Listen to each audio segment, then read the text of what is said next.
Welcome, everyone. We're so glad to have Board Member Sullivan here tonight, and I will let Alexandra lead out. Thank you, Mariah. Sounds good.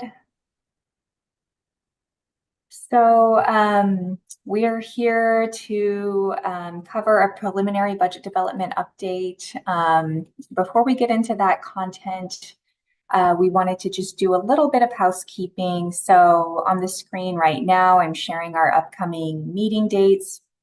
Our next regular meeting with CBRC will be Thursday, March 14th. I have some suggestions for topics that are program specific, so I'm going to work on getting those scheduled. I wanted to note that if you have any specific topics or questions that you would like covered, please let me know so that we can have enough lead time to respond to you and get folks in the room with us to answer your questions. So let me know if there's something specific that you would want to hear on March 14th. The next CBRC specific engagement we have is on March 19th with the board, the CBRC board work session. Roger, go ahead. You asked in an email this last week about our availability for a work session of the board on the 20th of this month. I don't see that on this list, so is that still a go or is that not so? Yes, and it is still on the list, and sorry if that is confusing here. So we have a board budget work session, and that's the second dark colored bullet point there. So CBRC is welcome to attend. It's an option for you to attend. And so that's going to be held in person at the Profit Center on Tuesday evening. And there are a lot of dates flowing around here. I'm going to run through the rest of the dates, and then if there are any other questions to clarify, feel free to raise your hand. So Thursday, April 11th, I'm proposing a working meeting to work on the proposed budget. That's when we are aiming to have the proposed budget document available for you. April 16th is another working meeting, and April 11th is our third working meeting focused on that. So in prior year experience, it does take several meetings to get through that content, and we can talk more about how that takes shape when we're a little bit closer to those dates. And then May 7th is when we have a CBRC report due to the board on the superintendent's proposed budget and the local option levy review. And then just like Roger mentioned and called out, we have a board work session coming up this Tuesday. And the content will be similar to what we're presenting here tonight. Are there any other questions on those dates and upcoming engagements?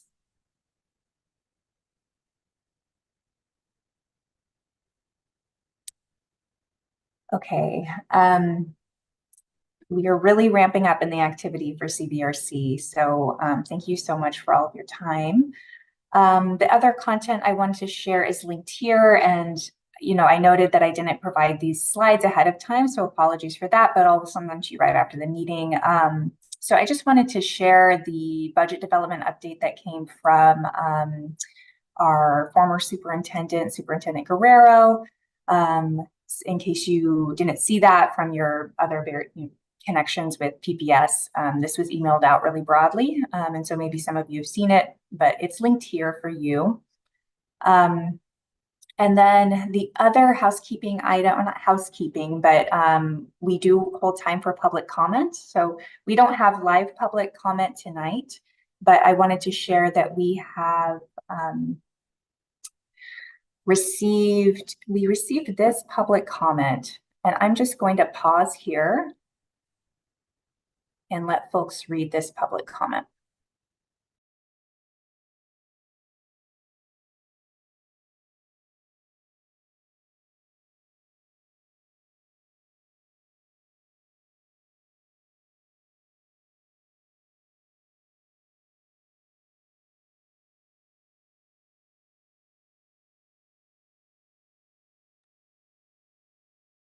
So,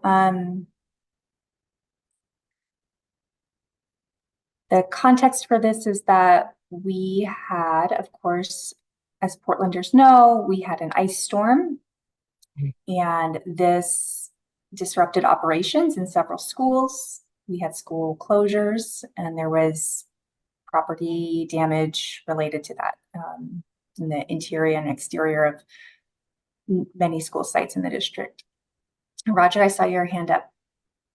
Well, I presume that the answer needs to come from Dan Young's shop, and um, uh, Portland Public Schools, the vast majority of them are 75 years or older buildings, and like our neighboring districts, there were buildings that were damaged due to the ice storm that did expose some asbestos in buildings that resulted in the need for further abatement or repair or whatever. And like I say, I think rather than CBRC responding, it needs to be forwarded on to Dan Young.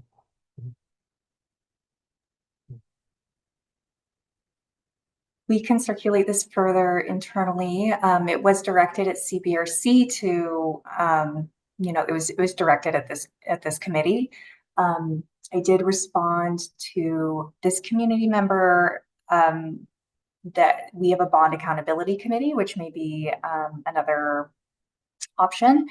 And just for your awareness, we also have listening sessions being hosted. One of them is tonight, concurrently with this meeting, and there's another one scheduled for next week associated with the Markham community. Director Sullivan, go ahead. Yes, I just also heard that at Ainsworth, as they were fixing their annex, which is unusable at the moment, as they started to repair floors, they found asbestos. So every time they find asbestos, they have to stop, make sure, it really needs to be remove it a certain way. So it slows everything down. So it does sound like what Roger said. It's just these old buildings, they're finding stuff they probably knew it was there, but hadn't gotten to it yet. But I agree, probably it needs to go to Young, or like you said, Bond Accountability Committee, but probably Dan Young is the one to forward this to. Because we certainly don't know why they didn't assess Markham. Roger, is your hand up again? Yeah, it's up again. Older buildings are not necessarily, they do not necessarily remove asbestos.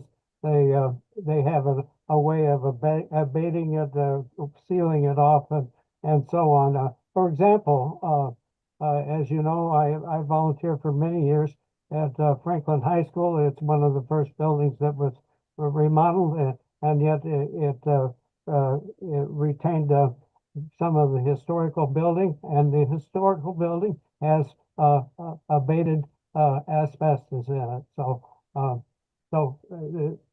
that's how it's dealt with, rather than removing it. Thank you for the context, Roger. Okay, I'm going to go ahead and move us along in our agenda. So the two big topics for this evening are the update on our budget development for the coming school year 2024 through 2025, as well as an introductory overview of the local option levy and this committee's role in it. So with that, I'm going to pass it, I believe, to Myung. Is this your slide? I think so. Thanks, Alexandra. Good evening, everybody. Thank you again for being here and in advance for a busy spring. We really appreciate, as Alexandra said, all your time and focus. So I'm going to talk a bit about sort of the context and a little bit on this slide about the at a very high level, the phases of the budget development process. Some of you are quite familiar with this already, but just in brief, the first phase, which we really kicked off this week, is the release of school staffing information. So that is out now as of the past couple of days, and the principals have their school budget information. It's called ISRs, or individual school reports. They're going to be, they're already hard at work planning their budgets and their staffing for next year, and they have about 2 weeks to get information back to the teams here at headquarters. And especially in March, but really, through the next several months, there's going to be a series of engagements for community feedback. And there are a lot of different engagements that will take place in that regard, and CBRC will obviously play an important role in that. And then in the third week of April, Superintendent Husk, Dr. Husk, will present a detailed budget, will introduce a budget to the board, and that will then be adapted, discussed, refined, and come back for a vote by the board in June. So also want to emphasize this sentence in the middle, or the statement there that says the budget picture will continue to change.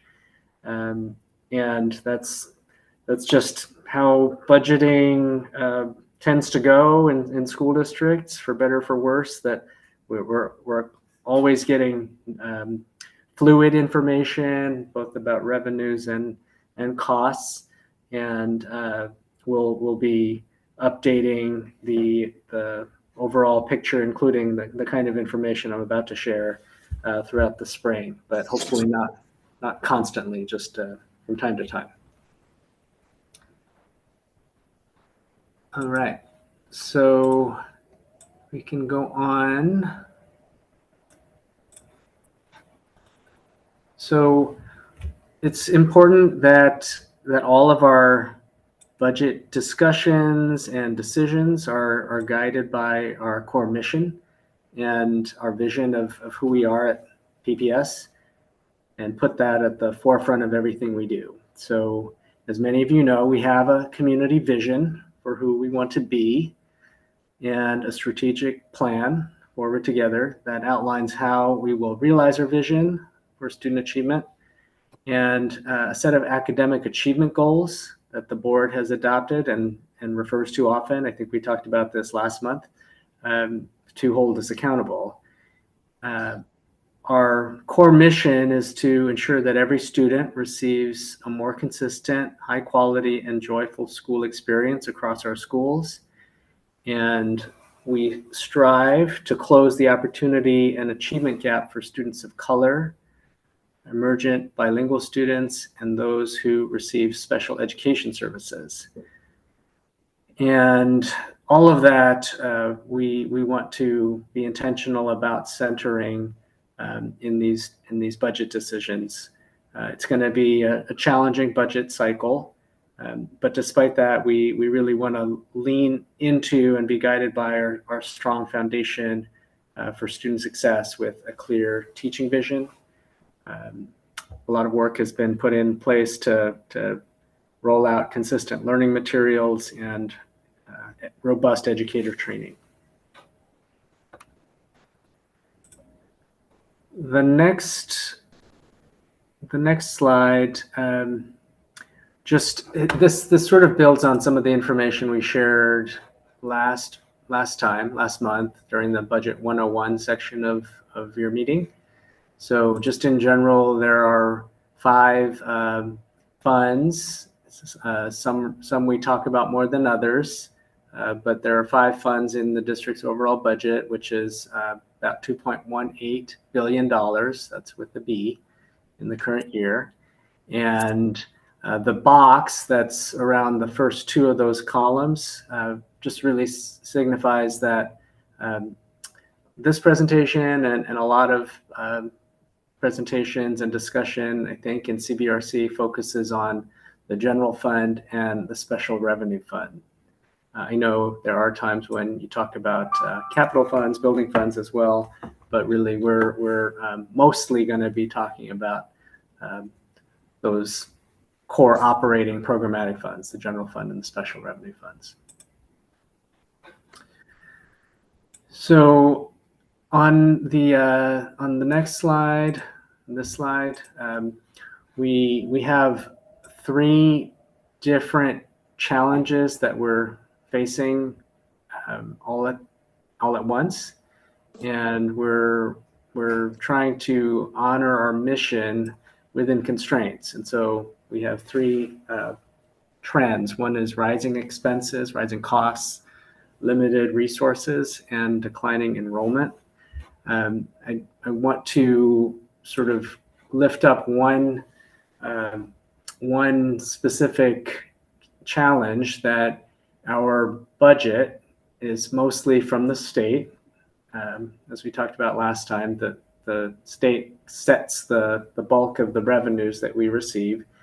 And this year, the funding levels from the state school fund, basically the amount of core funding that we receive, was based on what's called a current service level, which is taking last year's budget and trying to estimate the costs, increasing costs coming into the following year or this year.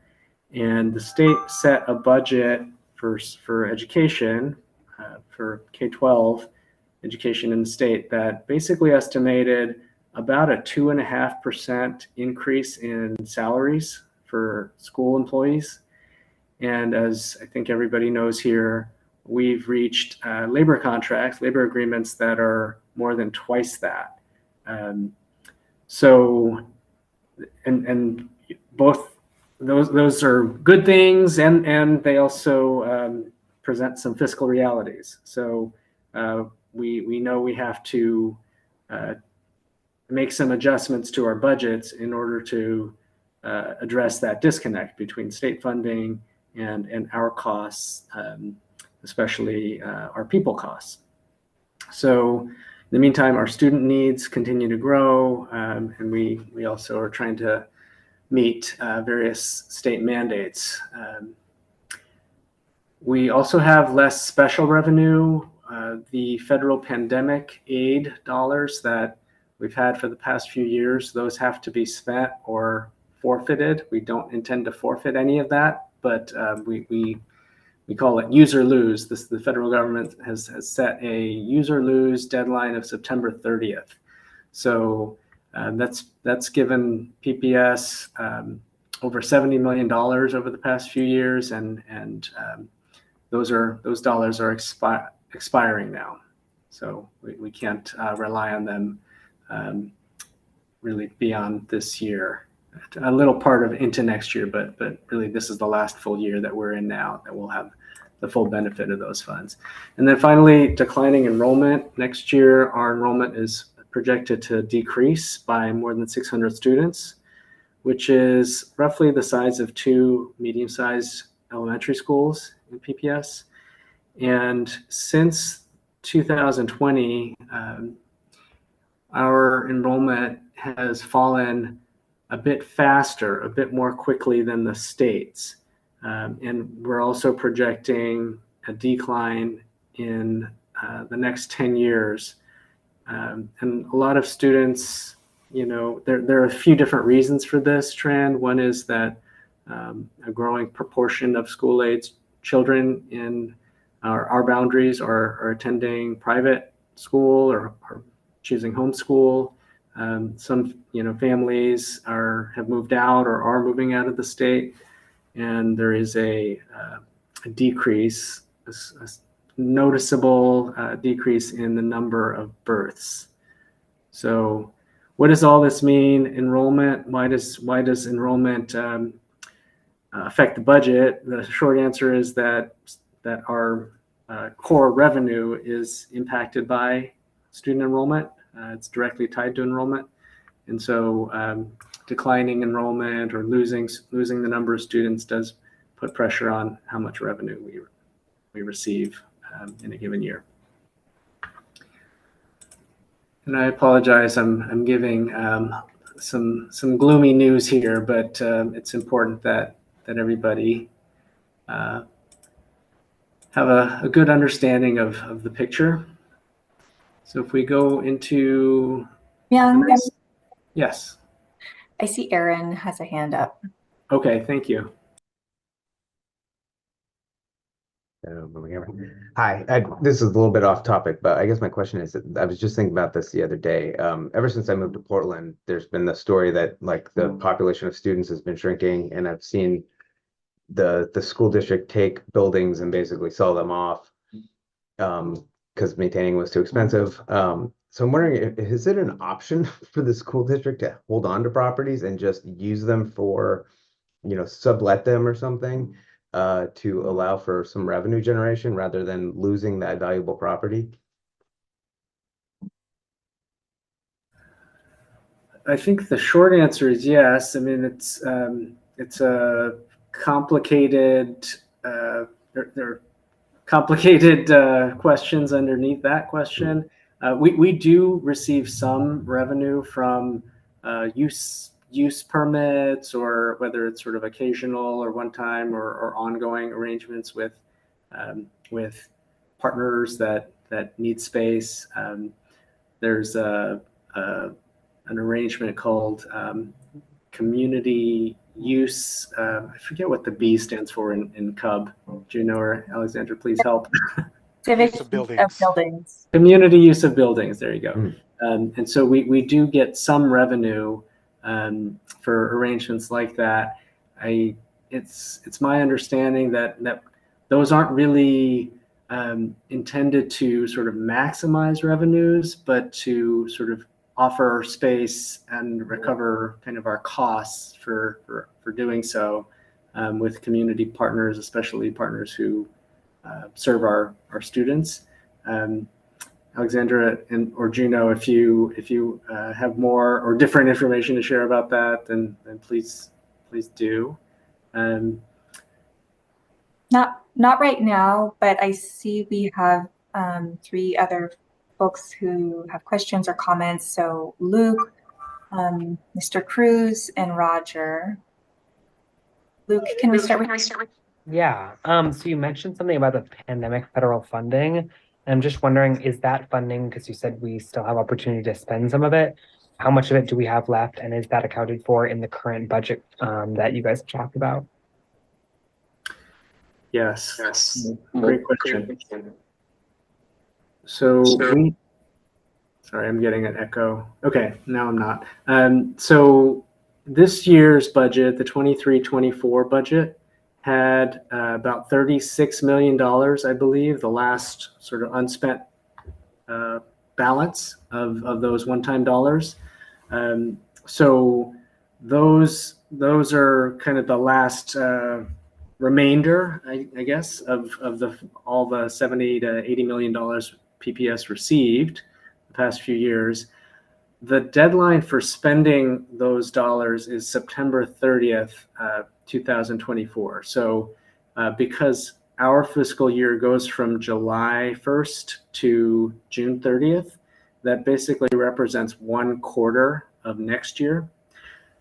And so we are talking about and thinking about how if we have some funds left over at the end of this year by June 30th, 2024, how we might be able to use the remaining balance appropriately to help with some costs for that first quarter of next year. And it's definitely being considered and counted, if you will, to address that part of your question. I don't have all the details to share, right now or in this meeting, but big picture, yes, we do expect to have, several $1,000,000 left over when everything is accounted for this fiscal year, and we're working that estimate into our plans for the 24-25 budget. That's a great question. Thank you. Ranja? Yeah, that was a great question. That was similar to a question I had. So is that a yes that the 32 million is going to be so you're going to wait until the end balance of June 30th before you count the remaining balance for the 23 and 24 budget?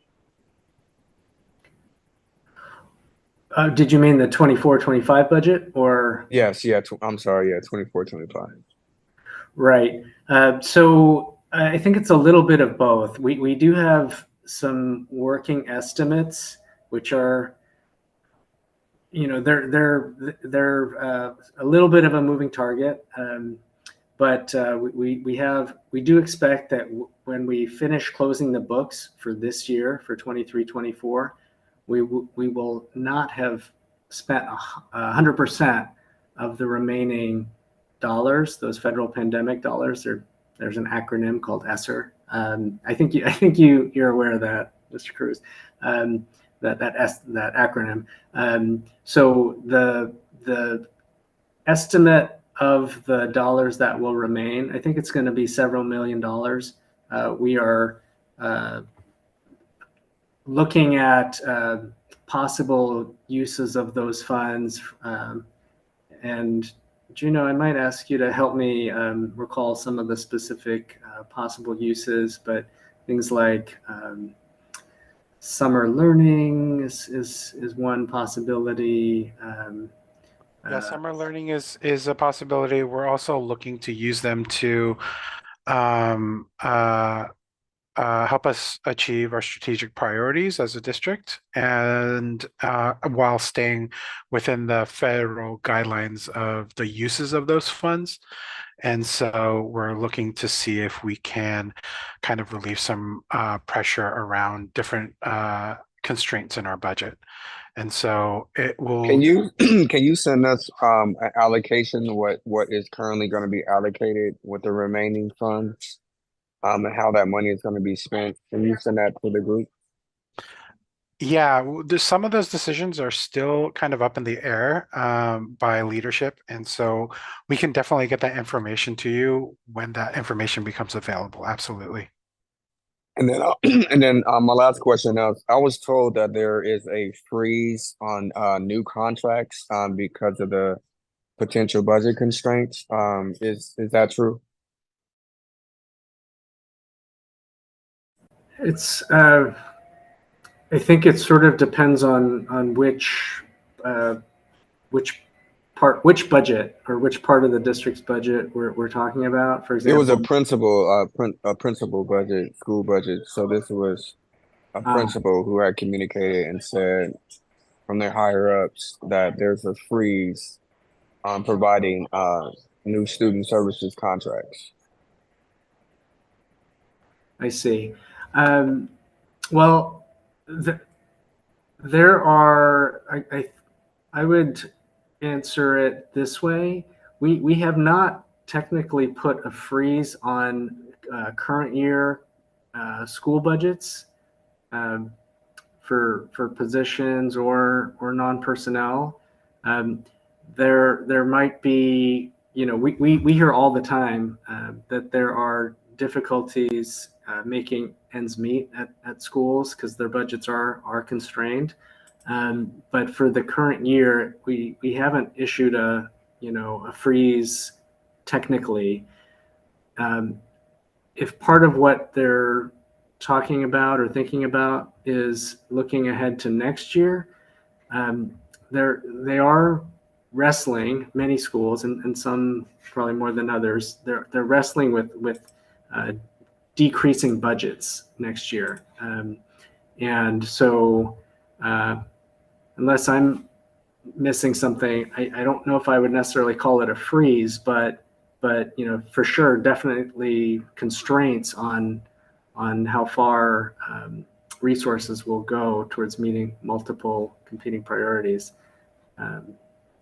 Again, I don't know if Juno or Alexandra can think of something else that's not occurring to me. Not on that topic, but I'm looking at the clock and several other people have their hands up right now. So can we go to Roger and then let's go to Deshelle because we haven't heard from you yet. So go ahead, Roger. Well, in response to Aaron's first question about buildings, the district owns more buildings than they operate in student-facing programs. And just for an example, we lease a portion of the Profit Building to Multnomah County. And so there are revenues derived in some instances on leases.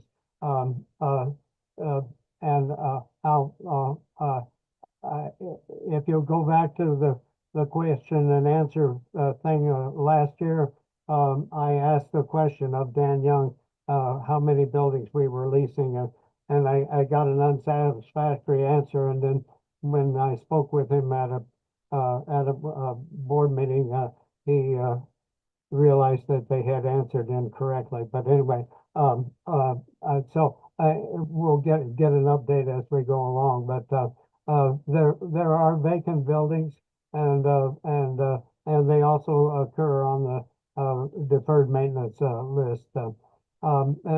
There are a couple other items I would mention.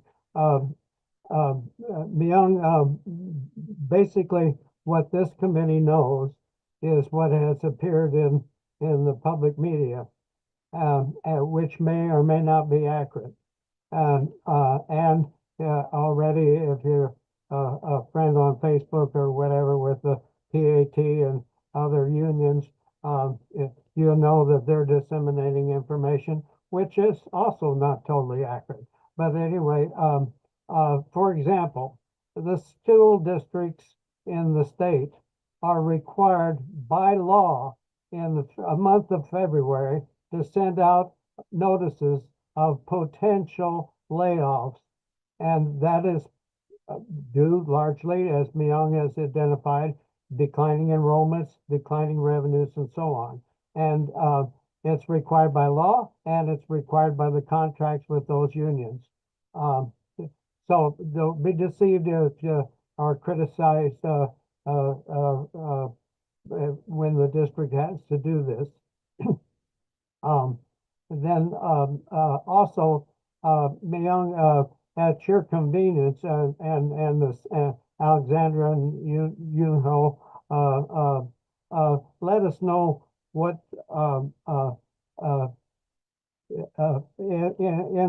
in the letter that went out to teachers, the superintendent identified that half of the necessary cuts for this forthcoming budget year will come out of the cuts at the district level, and then another half would come out of at the school level. So the question I have is, who do we have as remaining staff at the district for CBRC, for the budget, you know, and so on?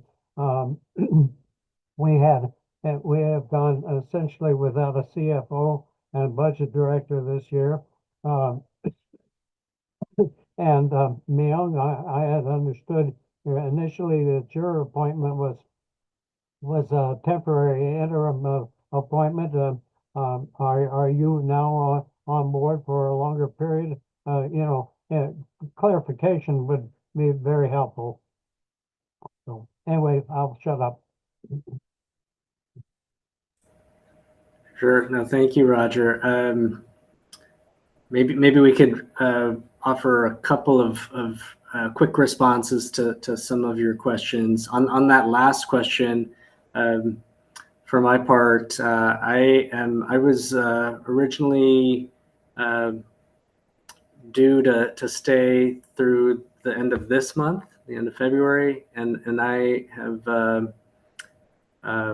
extended that by a bit. So I'll be with the team here until towards the end of April, including through the point where Dr. Husk presents her recommended budget. So, but you're right about the vacancies. We still have a vacant CFO position and a vacant budget director position. We're hoping that changes soon, that we get those positions filled.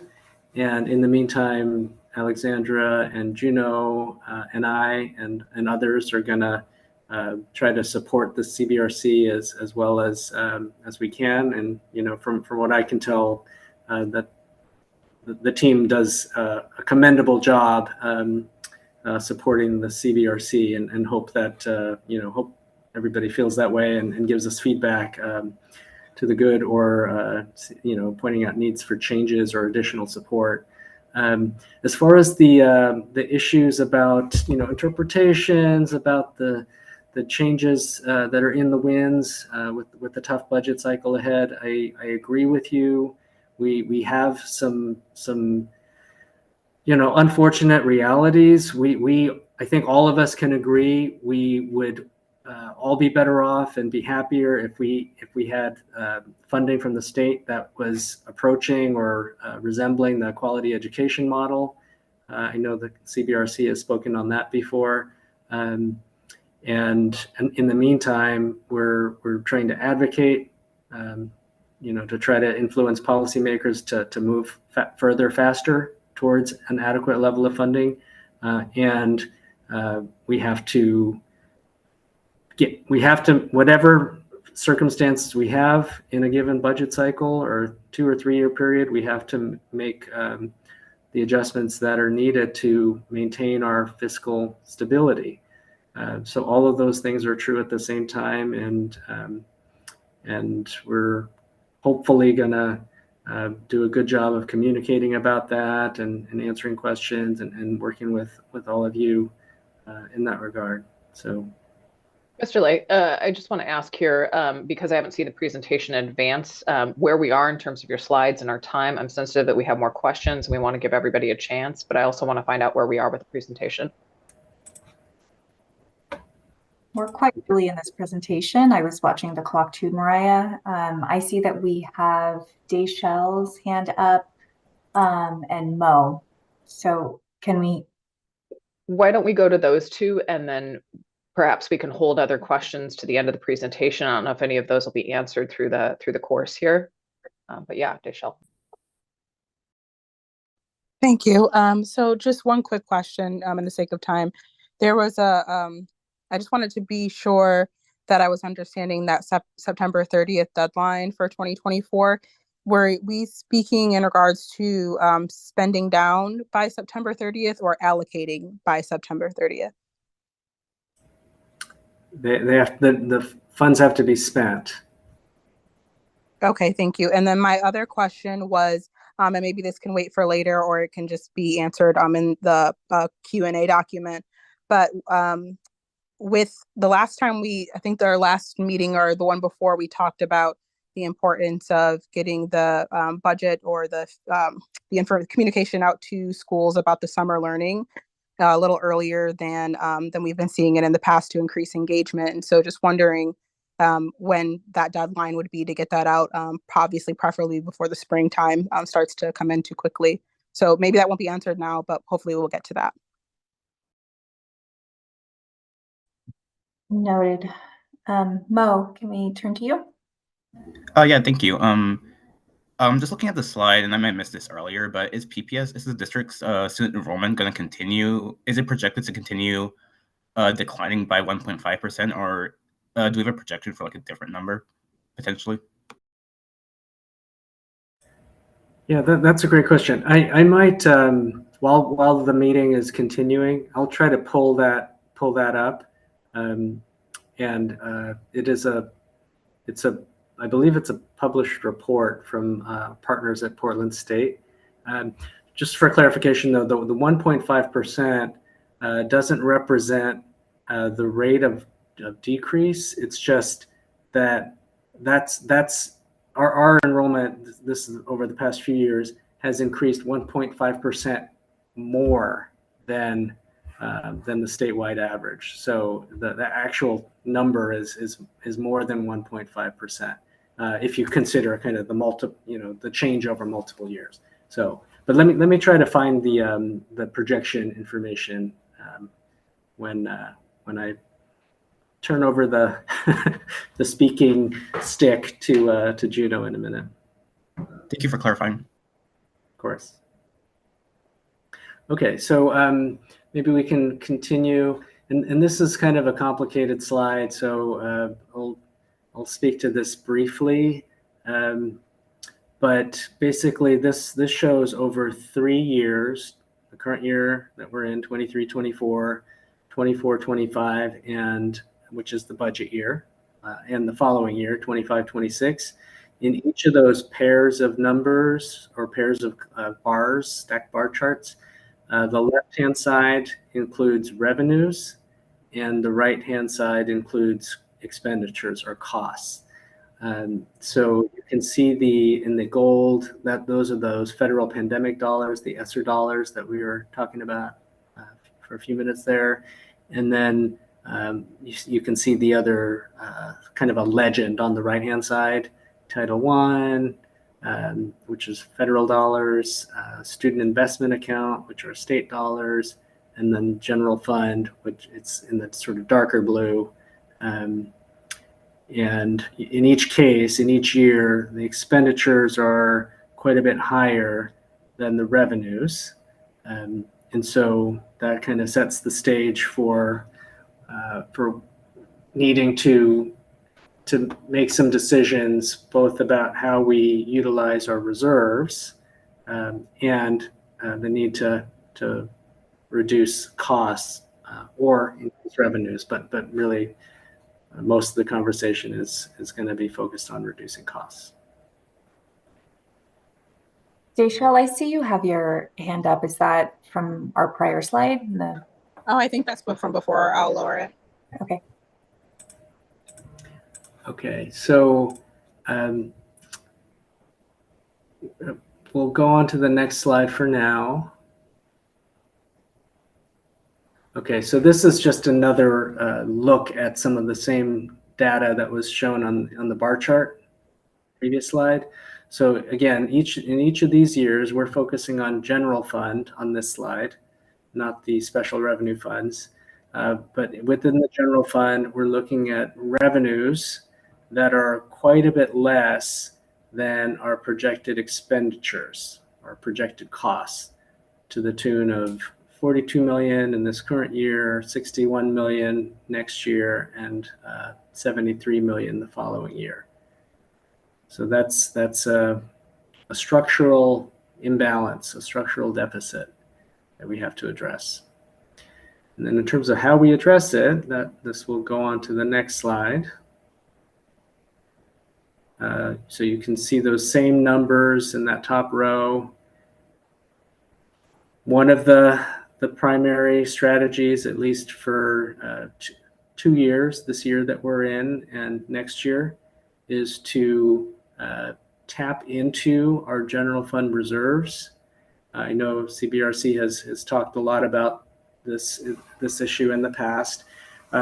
We were in a pretty good position coming into this year. So that's the good news. We began this year with a general fund balance of $105 million, which is quite a bit higher than the minimum that's established by board policy, which is in the low $40 million range. And that represents about 5% of the district's total general fund budget. And so that's the board, some time ago set a policy that said every year the minimum reserve should be no less than 5%. So knowing that we began this year with quite a bit more than that, $105 million, that gives us a bit of maneuvering room, if you will, to help bridge these tough years. So in this year, we have that gap, naturally occurring gap of $42 million. We are planning to draw down that $105 million balance by about $32 million.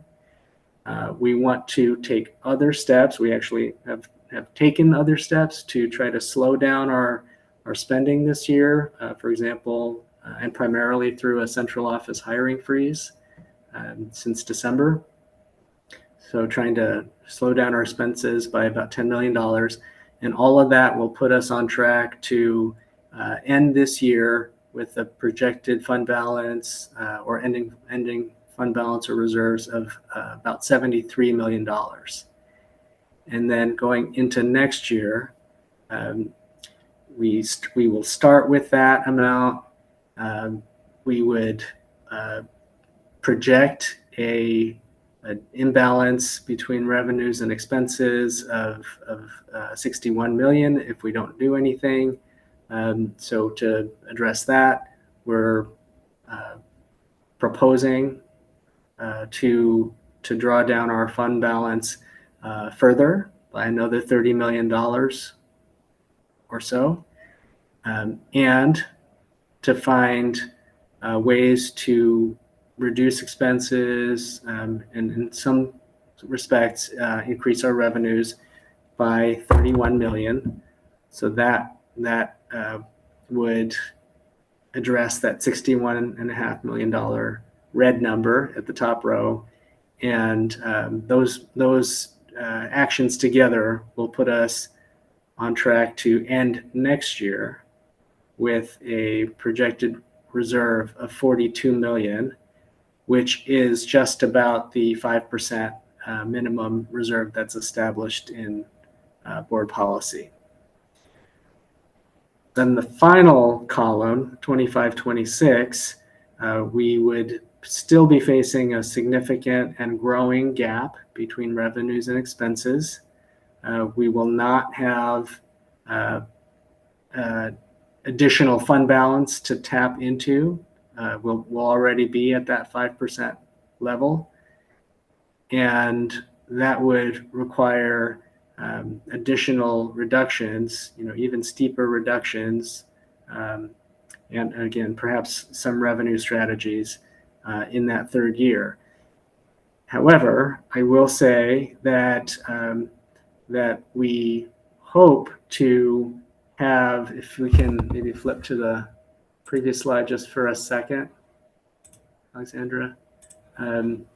This number in the top right-hand corner where it says total revenue projected 25-26, $777 million. That this year, 25-26, will be the first year of the new biennium. And let us all hope and act towards trying to make the case that the state should prioritize education more than they have so far and make some meaningful progress towards this quality education model. And if more revenue comes through in 25-26, in other words, if that $777 million projection here is exceeded and the state actually provides more funding, say it's $800 million or $810 million or what have you, then that would dollar for dollar decrease this projected gap, which would be extremely helpful and important for us and our community and other supporters of public education throughout the state to try to influence the state budget priorities that way. I know that was an awful lot of probably kind of complicated and gloomy news.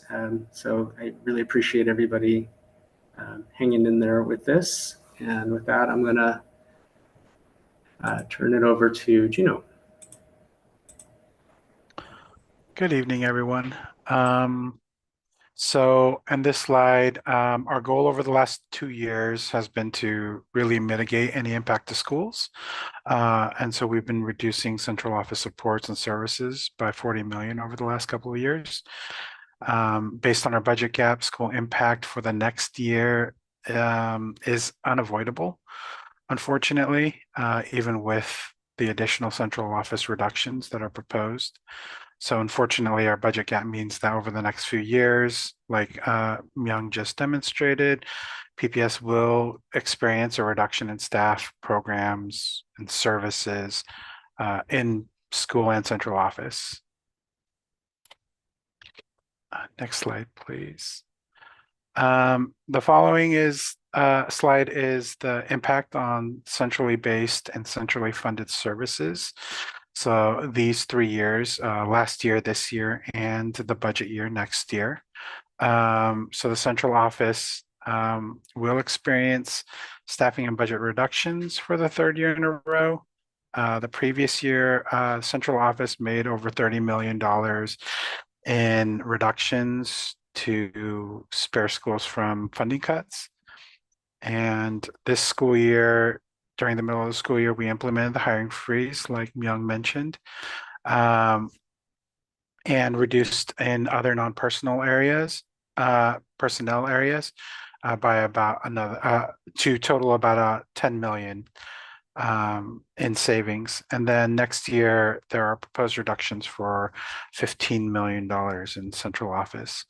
So this will be achieved to the greatest extent possible by decreasing non-direct student-facing staff, central office operations, and contracts with outside organizations. And we'll be providing more details next month. Yeah, I see Mariah's hand up. Hi, Juno. Hi. So for context, $55 million out of how much? What's the total current budget for the central office? That's a great question. I don't have that number off the top of my head, but I can Do you get have a that to you. ballpark? Yes, I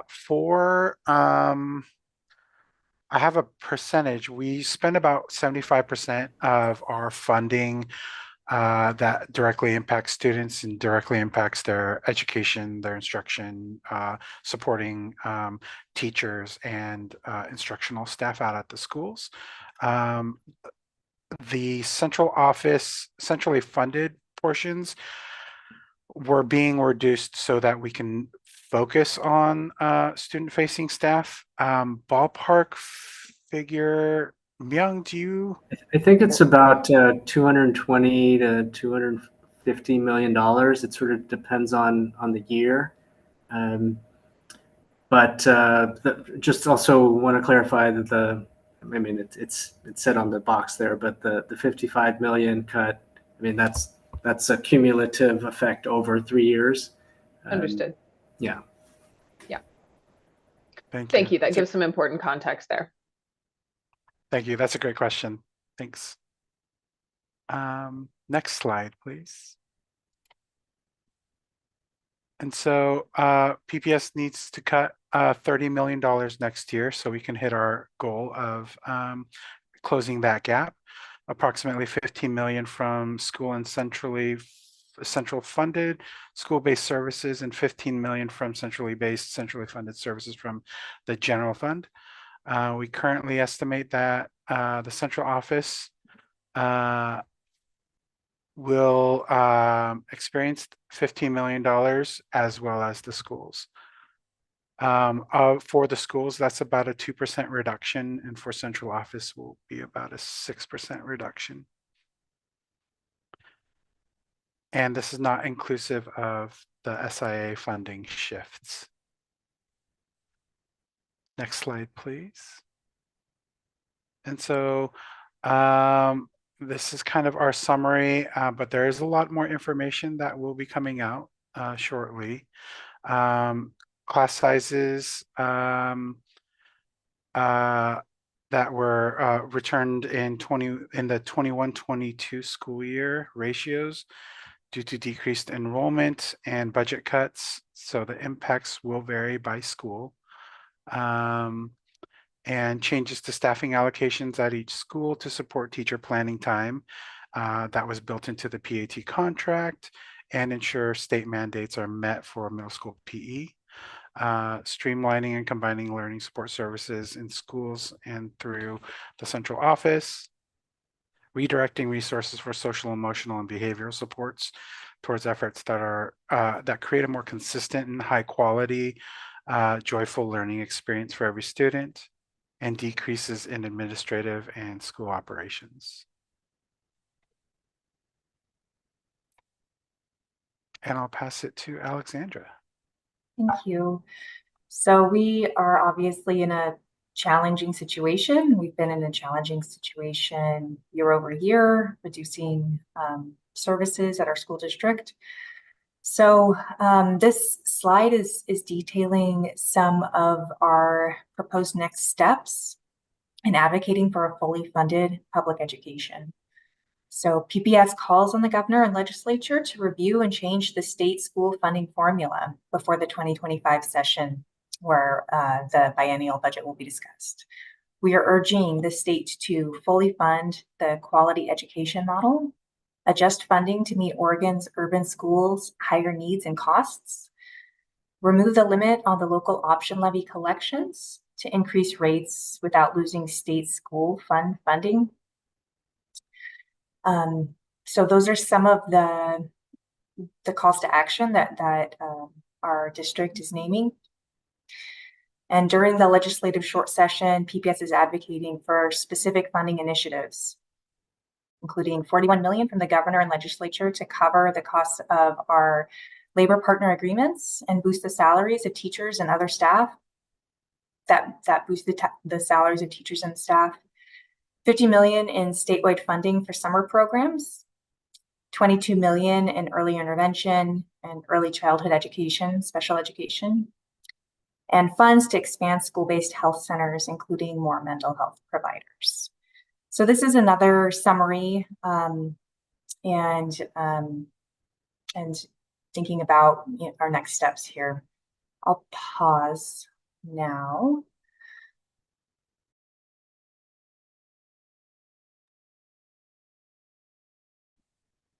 Are there any questions on this slide specifically? And we are coming to the kind of closing out on this budget development update content.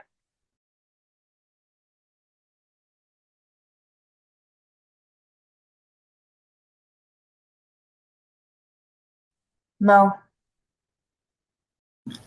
Oh yeah, thanks. Do you know how much it would take to fully fund the quality education model? The latest estimate was, I believe, 11.8 million, 11.8 billion for the biennium for this past biennium. And as you know, we came in short at 10.2. That quality education model, 11.8 billion is going to, of course, increase for the next biennium. I don't know if the latest numbers have been drafted out yet. Thank you.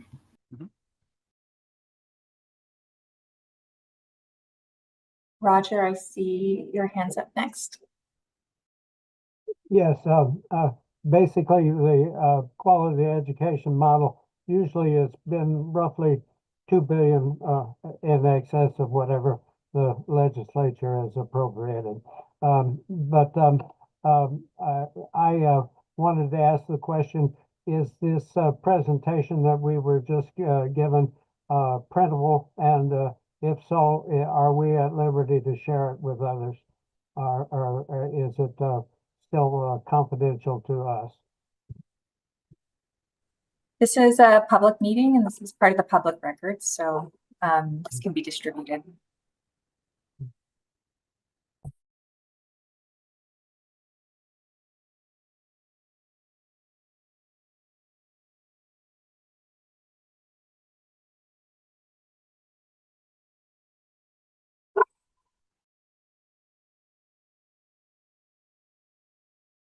Director Sullivan? This isn't really a question, but we do have a levy and the bond measure coming up too. So just to let everybody know and support that. And there's always more money to be had, I guess.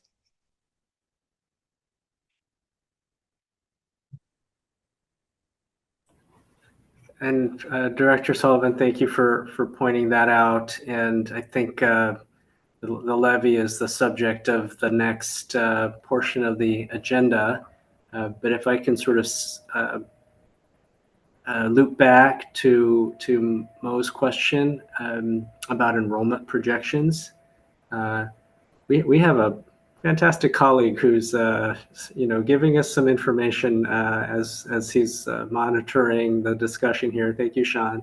I think he's watching on YouTube, but we did get some information about those projections, and it's rather extensive. This is a full demographic study from Portland State, but I'll just share one kind of glimpse of it, which is that over the next 5 years, it looks like we're projecting about an 8% decrease in our total enrollment.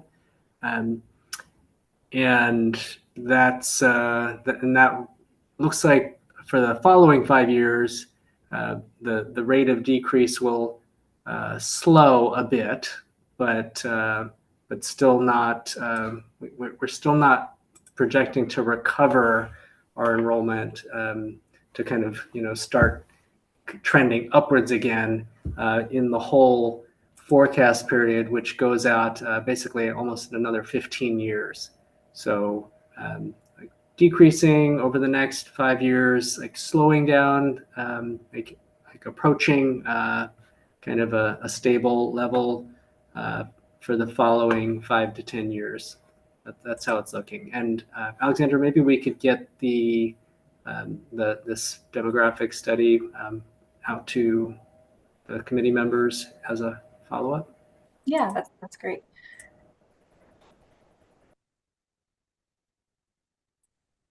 So there's more to come. As we've noted multiple times in this presentation, we're early in the process. So more updates for CBRC. I don't see any other hand raised right now, so I think we can shift over to our local option levy content, which is an overview of local option.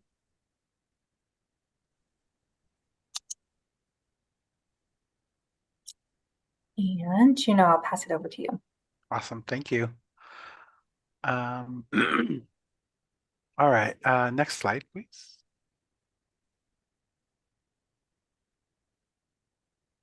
Thank you. So what we have here is in the fiscal year 23-24, we adopted a general fund budget that included around 115 million for our local option levy. That's nearly 14% of our general fund resources.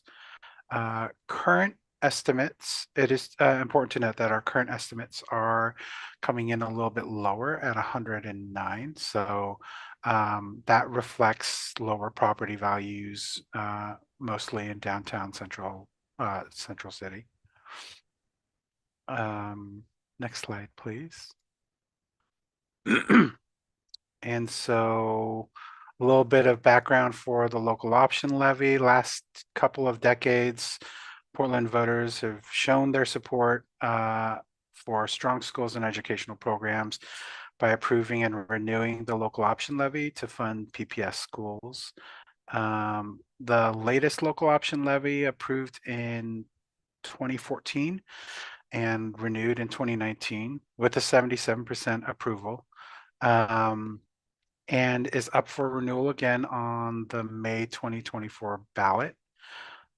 And we wanted to note that the local option levy is in addition to the state school fund formula. So these are additional dollars that we will be getting, not built into the formula. The local option levy maintains an existing tax rate of $1.99 per 1,000 of assessed value.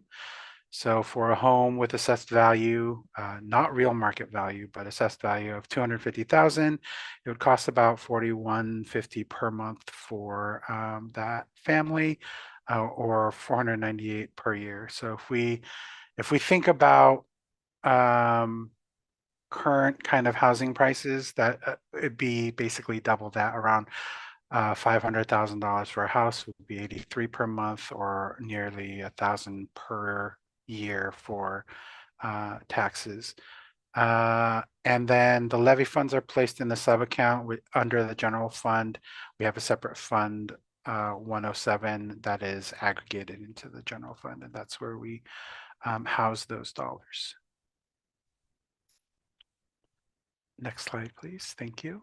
Near the end of the school year, levy funds are calculated and based on the average teacher cost. The number of teachers paid by the funds are determined at that point. So for example, with our current estimate of 109 million collected this year, the average teacher salary plus benefits is about 141,000. So then it will be about 773 teachers to be funded out of the local option levy. Again, we have some recent information since the budget was adopted that's signaling a downward trend in local option levy. So in our previous reports, we've had anywhere from 825 to 850 teachers being funded out of the local option levy. So that downward trend, coupled with the increased cost of salaries and benefits, it reduces that amount of teaching positions that would be supported by this revenue source. Next slide, please. The local option levy requires independent oversight by the Community Budget Review Committee to ensure that the levy dollars are used only for the purpose approved by local voters. PPS staff provides CBRC members with a report to verify the projected number of teachers funded by the local option levy, usually near the end of the year. And then there's a link on this slide to the prior year's report as well. And next slide, please. Thank you. So in summary, the CBRC is the oversight body for the local option levy. Again, it's calculated on the assessed property values, not enrollment, and is separate and in addition to the state school fund grant. Again, the local option levy pays for about a quarter of our classroom teachers, and it's critical funding source for PPS. Any questions?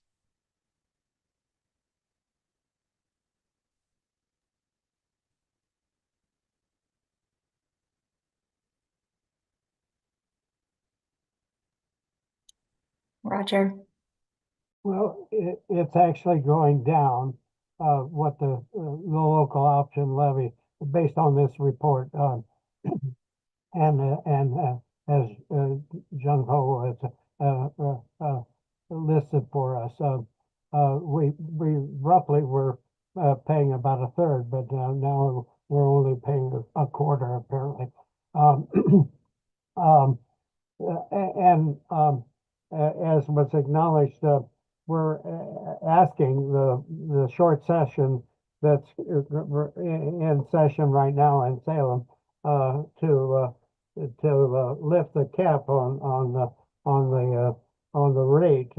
Heretofore, the district has been loath to increase the rate because it likely gets us into what is known as compression, and then we end up having to pay back to the state and so on. So I presume that the board is proceeding in May to renew this levy at the current rate, and we'll see where it goes from there. Yeah, I would like to see it the cap for raised or whatever. Can I offer a clarification on that? Roger, partly, largely because of some analysis about the timing of when that cap will come into play, and the fact that our revenue projections are now quite a bit lower, unfortunately, than we, until fairly recently thought. The cap doesn't. We no longer expect the cap to be a factor for the next several years. We wish that things were different, but we no longer forecast that way. And so, in light of that, we're actually, and the board has concurred with this direction to hold off on sponsoring or seeking a sponsor for a bill to change the cap in the short session, and to hang on to this question until the next biennial session, because it's, unfortunately it's not as urgent as we thought it would be, and frankly as we had hoped it would be. And then I see Director Sullivan's hand, but I also just wanted to clarify that the referral of the measure to be placed on the ballot in May, that is on deck for the board's meeting next Tuesday. So it actually hasn't happened quite yet, but it will happen soon, I think. Director Sullivan? Yes, and we did do a survey too to see about possibly raising the amount. And the survey came back, we better leave it like it is if we want to get it passed. So and also they will be working in the longer session to get that cap taken off too for the future.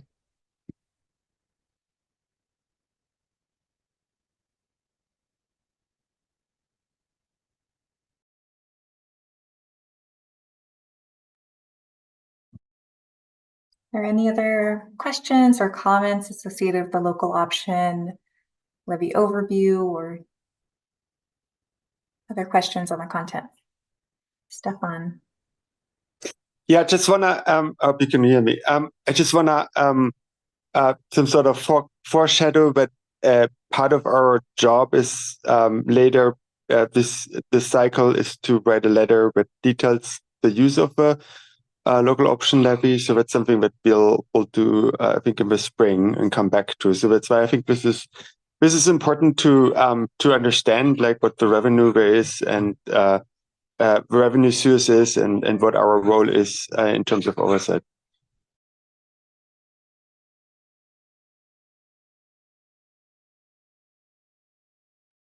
Maria.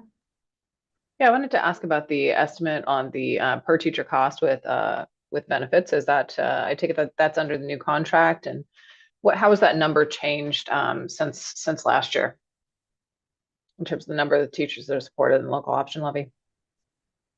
Yes, I have the average costs readily available. So for example, for fiscal year 24, so this fiscal year, our average teacher is about 133. That's total cost, including associated payroll costs, fringe, and health insurance. And in fiscal year 25, it's about 141. So it did take quite a bit of a jump from one year to the next.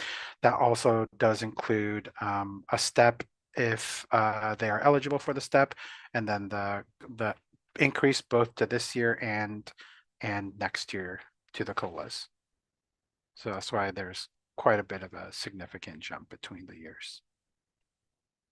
Does that answer your question? Thank you. It does. I was just wondering, actually, the number, I could do the math on it, but the number of teachers that no longer covers.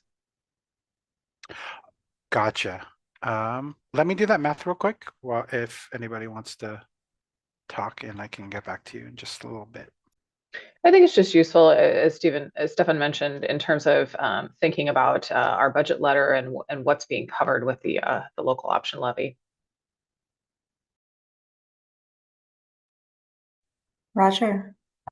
Yeah, Mariah, to shorten your research, it's in our report to the board each year, and so all you have to do is link up to the report, and it gives the average salary and benefits, and how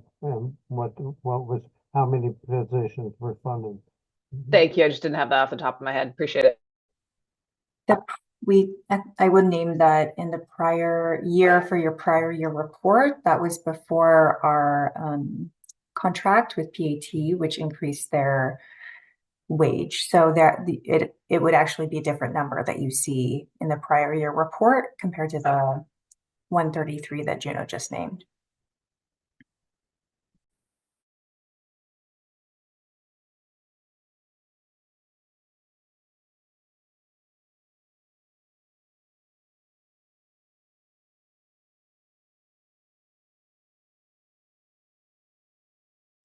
Are there any other questions or comments right now?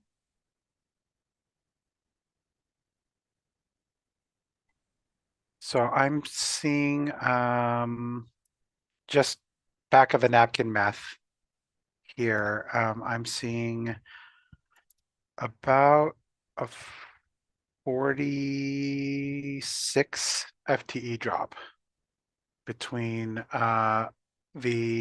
between this year and next year.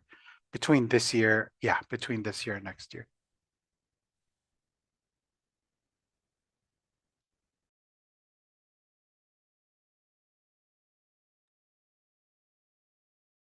Hey, if there are no other comments or questions on local option levy, there will be more to come on this.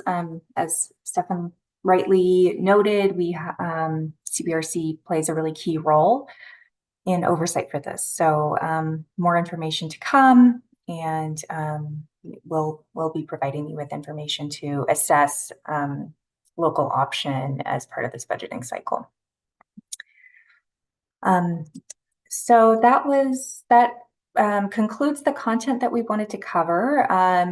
Now we can shift to a question and answer from the committee. If there was anything else for the good of the order, I'll remind you that we have a form for your questions, and always feel free to use the form that I've sent or email me. Either way is fine. And I know that will ramp up as we start to share more information and progress in our budget cycle. So Mariah, anything else from you for question and answer? And then otherwise I can turn it over to you to close us out.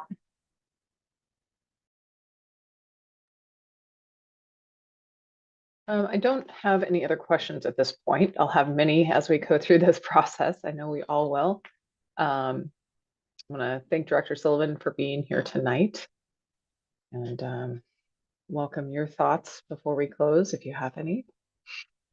Well, just that I am really glad to be here, and I learned so much from being here, and just appreciate everybody and your time and commitment and knowledge, and just that's it. I just really appreciate you. Thank you. And just to highlight, this work, really impacts our things at the school level. The staffing ratios there. I've got one child who's a first grader in a class of 30. My seventh grader is in a class of 39 in his math class. So we're really seeing and feeling the impacts of this and the choices that are made. So I appreciate the input that's provided here. Yeah. That's all for me this evening. Thank you.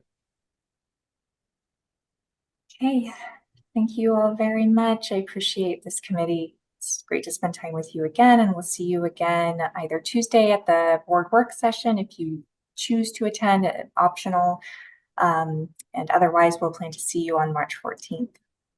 And thank you so much. Thank you. Thank you. Thanks, everybody. Thank you all.